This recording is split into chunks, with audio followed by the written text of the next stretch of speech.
Brazil, South Africa, India and China met in Beijing over the weekend. There was a draft of a Copenhagen outcome that had been prepared. We commented on it, we discussed it, we read it. We now have an agreed draft between the four countries.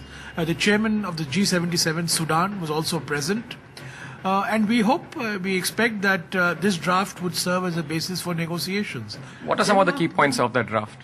Well, the basic draft, which is the draft of these four developing countries, protects our interests completely. And it talks about the commitments that the developed countries that have to undertake and the obligations that the developing countries have. So in my view, it's a very balanced draft.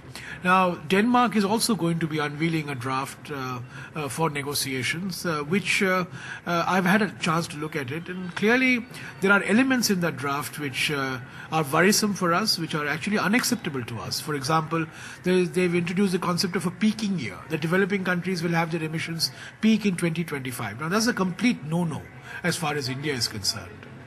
So also the fact that just a couple of days ago there was news that India had accepted some kind of cuts. Now obviously there's a lot of pressure on India right now and a lot of people are saying a lot of things now. Essentially, do we need to now really work out a strategy and go with a strength of position perhaps? That's what many people have said, that we need to get more cohesive with our policy. No, I've always been saying that we must negotiate from a position of strength. And that's what the Prime Minister has also been saying. Don't get isolated. Don't abdicate the national interest and negotiate from India's point of view alone. And I think those are the fundamental principles. Now, we have taken on performance targets in energy, in industry, in forestry, in buildings, in various transportation, in various sectors of the economy. We are not going to be taking legally binding emission cuts. That's simply out of the question.